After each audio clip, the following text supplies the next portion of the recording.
Hello, everybody, and welcome to another episode of For the Love of Marketing. I'm super excited to have Neal Veglio with me today, a podcast consultant extraordinaire and founder of Podknows, which is a podcast management and consultancy business. Neal, you can probably say it better than I can, but absolute genius and expert in all things podcast. So we're going to talk about podcasting today, which is a really important thing. I mean, we're doing it right now, right? So it's kind of important. But it's such a huge channel. The growth's been massive and continues to be, and it's something that everyone should be looking at. So yeah, without further ado, don't forget to subscribe to the channel. But in the meantime, hello, Neal. Hello, Simon. Good to be with you. Thanks so much for inviting me on. Yeah, pleasure. As I said to you last time we had a chat, it's funny always saying hello, Neal, and you say hello, Simon, because my brother is Neal, and that hello, Neal and Simon thing has been there for my 46 years of my life. So Mum, tell Simon off, will ya? It's exactly it. Yeah. But we won't do any telling off, I hope, in this episode. But I thought, yeah, well, let's get started. So the plan today is really talk about how to get started with podcasts. How do you actually do it, right? I think a lot of people want to do it. It seems like this magical mystery thing, but it's not that hard to get going. But before we get into that, how did you get into podcasting? Really, really long story short, because it could go on forever, and I'll give you the abridged version. Essentially, my background is radio, and I've been in the radio industry since the early 90s, and sort of dabbling with various types of formats, music, talk, you name it. I did all that sort of radio stuff. And then, of course, we had the dot-com boom of the early 2000s, and I got working with Bruno Brooks, who was the ex-Radio 1 Top 40 DJ. You might remember him, Sunday afternoons. Very well. Number one is seconds away, and all that good stuff. And Brodsky Beat, that era, for your younger listeners who probably won't remember. And I got working with him. He was the founder of a pioneering digital radio. So DAB now is what they call digital radio stations. But before that, it was the internet, essentially, and Sky TV. Sky was kind of like the first platform that really looked into this sort of digital format, digitizing audio streams and pumping them out in crystal clear CD quality back then, as it was, stereo. And he launched the first internet radio station that also simulcast on Sky TV. Now, younger listeners won't remember this, but back in the day, you used to have, it was important to be an ISP. Like, you had FreeServe, you had Yahoo, which you still have sort of now. But before the days of Google, there was loads and different sort of entries that you could, entry points into the internet. And so this radio station was actually commercially partnered with FreeServe, which was a big company that was associated with Dixon's back in the day. And so we were the official radio. When you went to the internet, when you hit your Internet Explorer browser, and it went automatically to FreeServe, the radio station immediately started playing. And that was kind of our job, was to entertain these pioneers of the internet, as it were. Not everyone was on the internet back then. It was sort of seen as a kind of a yuppie thing to do. Oh, the internet. Oh, yeah, I've got to plug the phone line in and all that sort of stuff. And so Bruno was the first to actually make a legitimate radio station that was internet and Sky TV. So long story short, what happened was I was thinking, well, I'm doing a daily radio show here, 2 until 6 in the afternoon. I had lots of American listeners on the East Coast. But, of course, the West Coast, by the time they were starting to listen to the radio, I was coming off air. I was sort of towards the end of their morning routine. So what I thought was, if I could actually reach those people, that's probably a good opportunity for audience there. But, obviously, my show ends at a certain time. It's a hard end. How can I get access to these new listeners that are listening on the West Coast? I know I'm going to upload my radio show to the station website. Well, sort of roll forward maybe a week of doing this, and I got a phone call in the middle of the night from Bruno saying, Neal, have you been uploading your radio show to the website? Yes, Bruno. Why? You've crashed the web server. We've got no radio station. So I thought, that's really interesting. Anyway, obviously there was a side of it which was Neal's been very naughty, but there's also a side of it of Neal's onto something here. And, some of the tech geeks in the radio station were sort of looking at it and going, why did this happen? And it turned out the audiences that I got for the audio of my on-demand radio upload, the MP3, were not far behind the live listening numbers that we're having during the day on the radio station. And that's sort of the moment where I thought, there's something in this on-demand internet sort of audio thing. And you know, back in the day when you were wanting to upload podcasts, you had to almost get your head around coding.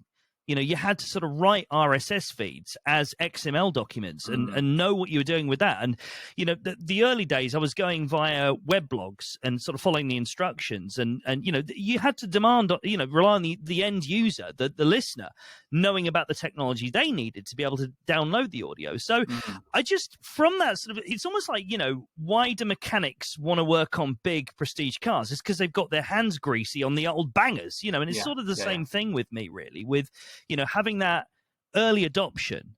And I just fell in love and got a passion for the medium sort of all the way through the rest of my career, essentially. That's great. That's great. And it's evolved. I mean, that really explains the early days of it. But it's evolved so much now. And of course, podcasts so widely distributed across so many different formats and channels now. It's huge. So, you know, you were one of the pioneers, definitely, of that, which is exciting. But yeah, I mean, you've obviously got there for, you know, we can almost say 20 years experience in podcasts, you know, effectively, right? So you must know the answer to this question because it's an easy one. What makes a good podcast? Something which either educates, entertains, or informs is the marketing answer to that. What I would say is it really is, yeah, eerie content. But, you know, getting sort of anybody can create a podcast. Let's be honest about it. The technology is so low barrier now. You know, you've got people that are doing it on their phones through Anchor. Free podcast hosting. Don't use it, by the way. That's my recommendation. Anyway, that's another topic for another day. But, you know, you can do it so easily. You know, what is it that makes it really good? And I think for me, the answer is a bit deeper. It is something that, yes, educates, entertains, and informs, but more than that, builds a relationship with the person that wants to be educated, entertained, and informed. And the way that you do that is essentially you don't try and sell them things. You know, that's the number one mistake that a lot of brands and entrepreneurs make with podcasting is they go, oh, this is just another marketing channel. It is. And don't get me wrong, you know, I'm not suggesting that you shouldn't use podcasting as a way of getting brand awareness and, you know, engaging potential future customers. You absolutely should be doing that. Otherwise, what's the point? Nobody wants to just put content out with no reason behind it. Otherwise, then you're going back to like an early Moonfruit blog. But what I'm saying is that you need to be able to approach it with a view. It's almost like a networking event. You know, what you're doing is you're creating an on-demand network event where every single time in the network meeting, you're the speaker. You're the person that's picked for the top table to do the 5-minute talk rather than the 60 seconds elevator pitch, which everyone else gets to do. You know, it's about you showing and showcasing your knowledge to help other people, whether they're going to work with you or not. Let's be clear about this. When you're doing a podcast, you should do it with the mind that if nobody ever buys from me, if nobody ever engages with me, if nobody even thanks me for what I'm doing here and giving them that information for free, it doesn't matter, because this isn't about me getting something from them. It's about me establishing almost like, if you want to get woo-woo about it, pay it forward, give to the universe, and then the universe gives back. And if you take that approach with it, and that's obvious with your audio, I think that's what makes a great podcast.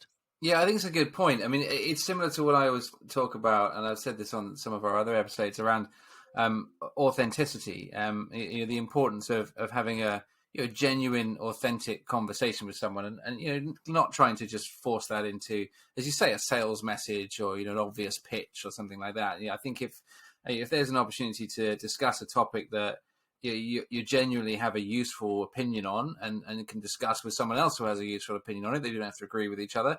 But if the listener is going to get value out of that, then that's a good podcast, right? It's just no one wants to hear you talking about stuff they don't care about, but no one wants to hear a sales pitch either. So a good, genuine, authentic conversation that might be nice to be on a fly on the wall for would be where I'd suggest a good podcast lies, somewhere around there. So yeah, I absolutely agree.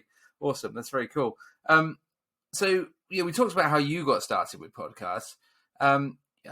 Let's say people listening are sitting there thinking, yeah, look, I know I need to do it. I've been thinking about it for a long time. Everyone says it's easy. There's loads of people doing it, but how, where, what do I do? How do I get started? So, I mean, what would be your recommendation? Because I imagine that's a question you get all the time, a problem you have to solve all the time. But where do people go? Where do they start? I think before you even start looking for things like microphones, hosting companies, equipment, any of that stuff, you need to really sit down and almost reverse engineer it. It's like goal setting. It's like a business plan, really. If you decide, right, I'm going to start a business today, right? Well, what does that business look like? What's it going to do? What are you going to get out of it? What's the exit plan? What benefit is it going to provide to people that you employ? That sort of stuff. You need to think almost like that. That once this podcast is out there, what is it doing a year from now? Is it something that, could be maybe sold on to somebody else and become a commodity? Is it something where I want to retire and it becomes my future hobby where, it's passive income? Whatever it is that you want to do, and they're all valid things. I mean, obviously, the most obvious use, the most obvious, utilization of a podcast is to sell your stuff. And that's what most people use it for. It's a marketing tool. But more than that, what you need to figure out is how you're going to build that journey, how you're going to take it from where you are now, which is completely clueless. And let's be honest about it. Everyone's clueless, whether they think they've got it worked out or not. When you actually start, you realize just how clueless you are about podcasting. It is such a deep, complex thing. If it was that easy, everybody would be constantly just retiring from so much success. And there's a reason that only 5% of podcasts make it. And, that looks different for everybody. Making it, is it money? Is it audience? Is it fame? Is it speaking event? Whatever it is, only 5% of podcasts make it. And that's because they've not planned it. They've not sat down and gone, right, okay, I want a podcast and I want it to achieve X. How am I going to make it achieve X? Well, if I was the listener to this podcast that I've got in my head, what would I want from that podcast? It's boring. No one wants to get bogged down in market research, but it is so important. You need to understand, first and foremost, is there an audience for this thing? So that means doing a bit of time to sit down and do the boring trudging through LinkedIn, through the internet, finding out where these people are hanging out and what their problems are. Actually research the questions they're asking on Google to get solutions to their problems. Once you've done that, once you know adequately that you've gone, yeah, okay, I'm pretty sure there's something in this and I'm willing to give it a go and understand that for the first 18 months it's probably going to be absolute crickets and I'm probably going to spend money on this and not see any return on it whatsoever for 18 months. Once you've then got to that point where you go, yeah, I still want to do it, that's when you start looking at, how you're going to equip yourself with a podcast. And in terms of that, I always say this, unless you're a massive publisher, a massive corporate company that needs cameras, you need the flashy logos in the background, you need the slick production. Unless you're doing a lot of stuff in the public eye and you're planning on filling stages up with your live tour around it, start small. Get a USB microphone, plug it into your computer and record in something free like Audacity. Because you need to understand first and foremost, unless you're working with someone like me that can actually guide you and get rid of a lot of that teething problem stuff, which is going to come your way, unless you're going to cut those corners and go and hit the ground running, you're going to find it's just there's going to be so many things that are going to come and crop up and you're not going to be aware of them and you're not going to be ready for them. And then you're going to be thinking, oh my God, I spent all this money on this really expensive microphone and this studio and all this soundproofing and these cameras and I don't know what I'm doing. Yeah. I've wasted all my money and all my time. And I think that's the thing, that there's something we call pod fade, which is, there's the key 10 episodes. Once you get past 10 episodes, you're much less likely to pod fade. Pod fade basically means is, I can't be bothered anymore. I'm not getting any listeners anyway. What's the point? So, you are risking pod fade if you go and invest all the stuff up front, sit down, don't have it properly worked out, and then wonder why you're getting 22 downloads on your episodes each week. Yeah, it's a great point. I think it's always good to start small and build up. I mean, it's general the way of growth hacking. It's the way of your side hustles and all these good things that we have these days. Where if we want to try something, we try small, we try and build it up from there. We don't go and invest a whole ton of money and then hope for the best, right? You got to try and build it up. I think can't pay the bills this month, love. Sorry. It's a smart bit of advice. I mean, do you know what? All right, our own podcast, the one we're on right now, we started very small. We actually started just having some conversations internally within the business and just chatted around some subjects a little bit. And we just thought, let's just put this out as a podcast. Some people might find that interesting, some might not. And then from there, it grew into obviously having some fantastic conversations with people like yourself, Neal. So all the right things we to are say honoured. To me. So I think that's a really, really good advice. Just get the equipment that you need, as long as it works. Check a few reviews, get something decent, and off you go. It doesn't have to be any more complicated than that. And if you're thinking about that, a lot of what you're talking about there is keep it simple. You're the old KISS rule: keep it simple, stupid. Right? Is a great rule to just live your life by generally. But if you talked a lot about sort of planning out the conversation, making sure you know what the questions are that are being asked, and then therefore having conversations around that, because then people are going to get the value out of it. So let's say you understand your audience quite well. You know a few of the questions that they're thinking about. How do you then structure the conversation? Because you've got to make sure it flows nicely. You've got to make sure it remains interesting all the way through. It doesn't go too deep into something really dull and you get lost down a rabbit hole. So how do you structure out and plan a conversation to make sure it's really engaging all the way through? I think you can overthink these things personally. I think, obviously I'm coming from the point of view of the producer. So, I'm not normally a host. I do host the odd podcast here and there and, and have done over the years. But, I've got the benefit of almost being, I've done this so long now that I can actually hear episodes, how they're going to sound as they're being recorded. I can totally feel like if a conversation's going in a certain direction, I can sort of in my head go, well, actually, this part of the conversation is probably going to come a bit later on because there's this point that needs to come forward. And so, I've got that benefit of almost visualizing the building blocks in my head. But I think if you're starting out, before you get to that stage where you're almost going to predict what your guest is going to say to you, and you can almost start to then feed the guest, you can feed the conversation, guide it in a general direction. What I think is probably really important to do is to almost sit down, and nobody likes this idea because we all get shy about it. But I think what you almost have to do is start practicing. Mm-hmm. Have people in your family, have your spouse, have your brother, have your sister, have your best mate, get a couple of pints in the pub and just sit down and say, I'm thinking about doing this podcast thing. Can I just try it out with you? Like, let's see how this goes and make a thing of it. And actually, this makes great pre-launch content. If you record yourself on your phone and keep that ready for launch day, that's a great bit of behind-the-scenes content. But anyway, it's about getting used to and comfortable with the microphone and asking questions without actually, because what does every podcast do? They sit down and they write a script out. They get their Google Doc or their Word, and they're like, so tell me about how you launched your multi-million-pound business. And then they're demanding some sort of like really, wow, oh God, I'm so hooked by this question. Yes, brilliant question. No, they've been asked it a million times before. So it's almost about getting rid of all that, getting that out the way in dress rehearsal, and then actually starting to sit down and think, right, so who do I want on my podcast? Who would be the ideal guest for me? What are the questions that my audience would want to ask them? In other words, can they sit down, look at Wikipedia or look at their Facebook or their Twitter or their LinkedIn profile and already know these answers? If they can, they're probably not the right questions to ask. What you want to be asking is things that are a little bit of a deeper dive. So in other words, if you know that that their hobbies include X and Y, maybe start looking into X and Y and asking them about some of the things that they might crop against. Like if they're into windsurfing, some of the windsurfing challenges. What's the most interesting conversation you've had with somebody while doing windsurfing? So I'm obviously spitballing with that, but one of my favorite go-tos, just to really, because I know people like examples and they like stories. Yeah. One of my favorites is the Richard Branson thing. So everybody obviously knows Richard Branson. What's the thing that you're going to ask Richard Branson if he's on your podcast? Well, it's probably going to be like, so Richard, how did you do it? How did you go from mail order company in the back of a newspaper to multi-billion-pound global company? No, that's not the question that you want to ask Richard Branson. Yeah, sure, you might sort of touch on that. The question I would ask Richard Branson, and this is one to give you a bit of inspiration for your next podcast guest. Richard, you got all the money in the world. You live on Napa Island. How do you not get lonely?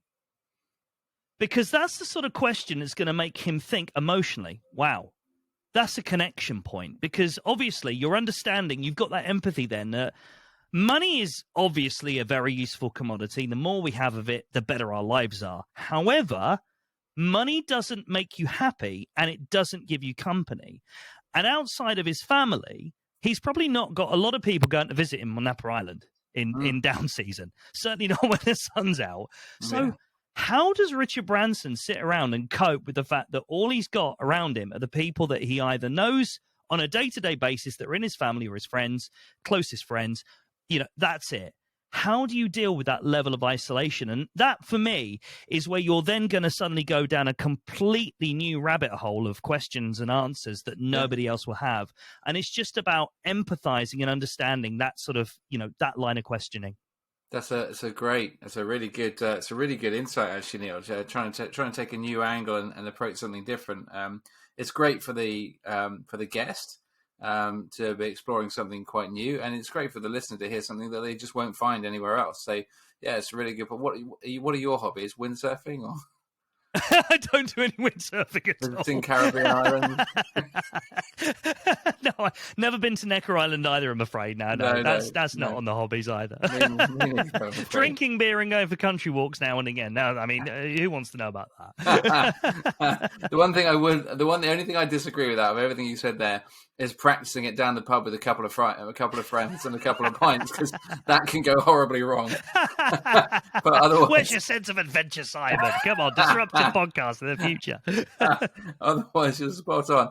All right, so look, last question. I think so. We talked about sort of structuring the conversation, so how to get going. There's one other thing, and you've mentioned a couple of these. So you've mentioned Anchor, don't touch it, right? Which is really interesting, and I want you to explain to me why in a second. You mentioned Audacity as well, I think, in terms of recording. So Anchor's more for hosting, Audacity and distribution. Audacity's more for recording. There's a lot of platforms out there that claim to be podcasting platforms. Some better, some worse, some expensive, some cheap. I think most people would expect the better ones to be high paid, the worse ones to be cheap. But if you're looking for some podcasting tech to record, make sure you get great recordings on video and audio. Make sure you can host. Make sure you can distribute. You're going to get listeners. What sort of tech platform should you be listening to? Or looking for, I should say, and what should you be avoiding? And I want you to start with avoiding Anchor, because you've mentioned that already. Tell me why. It's my favorite topic, Simon. I love talking about avoiding Anchor. Look, let's be real about it. So Anchor, for those that don't know, Anchor is bankrolled by Spotify. It is Spotify's entry point into their walled garden. Sure. Anchor will allow you to upload your content to them for free. But if you wanted to get wide distribution, well, you are facing potentially an absolute nightmare and a headache, because essentially what you're doing is you're giving Spotify first dibs on your content. Then, by the grace of God, they might allow you through an RSS feed, if you can actually get one out of them. Good luck with that. They will actually then distribute it to other channels for you. But I mean, let's be honest about it. The PR for Anchor on this has not been great. They've been known to change the content delivery system. So they put MP4s in there. They change it to different codecs. So some of the apps, and for those that don't know, a lot of the apps that you see, the little apps. So we're not talking Apple Podcasts, Google Podcasts, and Stitcher here. We're not talking Castbox, Overcast. We're not talking Pocket Casts. We're talking even smaller apps. They all take their feed from Apple Podcasts. If Apple Podcasts doesn't get the compatible audio from your podcast, those other apps are not going to get it either. And Spotify are quite known for wanting to keep as much of their listenership within their own app as possible, which is why recently they've introduced proprietary video as well. Obviously, everyone's getting all excited now. Oh, wow. I get to host my video now, not just on YouTube. I get to host it as a podcast in Spotify. Yeah, but you have to have an Anchor account. And that's where people then suddenly go, oh, disappointed. Now I can't have my podcast on Anchor, on Spotify podcast as a video because I'm hosted by Captivate or Libsyn or by Buzzsprout or whoever. So that's one aspect of this. That's like the really low-hanging fruit. I think the really important one for any person that is wanting to use this for lift, which is probably going to be most people. Mm-hmm. Most people don't want to do this just to pass time. Yeah. With Anchor, their SEO is so aggressive. You are essentially their commodity. The reason you're getting this free hosting is because they want to sell you as data to their advertisers. Mm-hmm. And of course, this is how they entice you in. Oh, yeah, you can make money with Anchor. Well, yeah, if you get 300,000 listeners, which is unlikely because you're on Anchor, you're not going to make even 20p because it's just that's the way that it's skewed. So what you're then faced with is not only are you not making any of the money that they're promising you with their PR, but on top of that, you're also facing the problem that whenever you're posting content, Anchor's own platform is going to kill you in the search results because of their aggressive SEO. So if you have your own website for your podcast, the chances of that coming in the top of the front page, on the first page of Google for results, kiss it goodbye. Anchor is always going to have their landing page for your show above it. And how many links can you put on there? How many call to actions can you put on there? You can't, because you get your standard landing page with Anchor. So, that's what I would start with. There's so many. I won't bore you with the 100 reasons why you should avoid Anchor for your podcast, but those are like the top line ones. And stop at the two big ones. So if we're gonna, if Anchor's not the right one, what is the right place to go to host and distribute? I am going to be really honest with you here and tell you the truth on this. It doesn't really matter. It's all about price. I would say that, there are little bits and pieces that some do that others don't. Like, for example, Captivate. That's a really great platform. I'll be honest. They're really, really good. Mm-hmm. Their whole thing is about doing everything for you. So, it's about getting your ads injected dynamically. Really useful tool to have if you're, any kind of marketer or entrepreneur who wants to use podcasts for your marketing. They also have the show notes that can be standardized. They've got things like your guest booking. That's all automated. So they do a lot of automation stuff. Really good for that. Libsyn. I've been working with Libsyn since I started in podcasting. I'm always going to be a Libsyn advocate. In fact, my company is based on Libsyn's infrastructure because it's so reliable. So, you've got Captivate, which is forward thinking and doing all these new things, whereas you've got Libsyn, which is the reliability issue. And for me, when I'm running a business where I've got podcasts, I need to rely on the fact their stuff is getting out there. That's why I choose Libsyn, because their uptime is unbeatable. You got Buzzsprout, who I tend to think, I kind of slightly unkindly call them the Fisher Price. I don't mean that negatively, but it's essentially, it's really easy. It's designed for the child's eye, essentially. It's nice and pretty. It's easy to see. It's easy to work your way around. It does everything, but it does it really simplistically and doesn't really touch, on the, the nuances and the deeper corners. But it's a good enough app to start, good enough platform to start you off with. Then you got Blueberry. That's another good one. And Simplecast. Those are the ones that I would mention that are probably, you're quite safe. You might want to move around within those if you decide that others have different things that they offer, but those are the ones I would say you're quite safe with. Okay, that's great. And then one last one on recording. What would you recommend? Because you can just record it, as you say, on your phone. You can record it on a Zoom call. There's anything you can do, right? But have you got any platforms that you think are the ones to focus on for recording?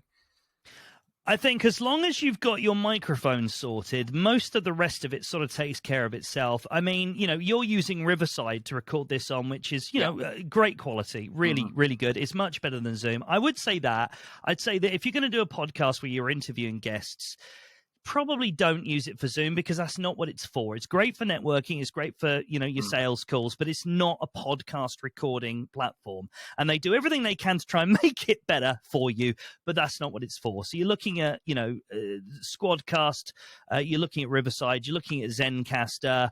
You could use StreamYard, although it's lesser quality for recording podcasts as well. It's more of a live streaming platform. But in terms of getting the content in there, I think you're looking at probably investing in around about £80 to £120 in a plug-in USB microphone. Make sure it's a dynamic one. Don't buy a condenser mic. The reason for that, two different types of audio going in. Condensers are a much wider entry space, so your voice, your rich tones of your voice are getting in, but so is all the background as well. Whereas with the dynamic, it's a much thinner capsule, so you've got a much better chance of having a not ideal space but still sounding a lot better in it. So there's a couple of microphones I could recommend to you to start off with. The Samsung Q2U is a great all-round mic. It's a plug-in USB, but it's also got the XLR attachment, so if you do build up and scale and you do get yourself a mixing board, you can plug an XLR cable into that as well. Other than that, you're looking at probably a Rode Pod mic if you've got an XLR outboard system, like a mixer, like a Rodecaster. Really and truly, that's the sort of price point I'd be looking at, anything between about £80 and £130. Don't go out and buy yourself a £400 Heil PR mic. You are not going to feel the benefit of it. It's like wearing a jacket indoors. Yeah. Oh, that's amazing. Look, Neal, there's so much to unpack in that. That's fantastic in terms of how to get started, how to structure a conversation, where to go for your technology, what platforms to use, the way you think about it, trying to take original direction with the conversation. There's so much in it. So I hope our listeners have found that really valuable. Whether you're just considering starting a podcast, and hopefully there's some really great tips on how to get started, but also even if you're running, there's some things there I'm going to take away from that as well. So really great stuff, Neal. Thank you so much for joining us today. It's been brilliant. Pleasure. Absolute pleasure. Great. And thanks for listening, everyone. Don't forget to subscribe to the channel for more great insights into marketing, and like the video / audio wherever you're listening. And we'll see you in the next episode. Cheers.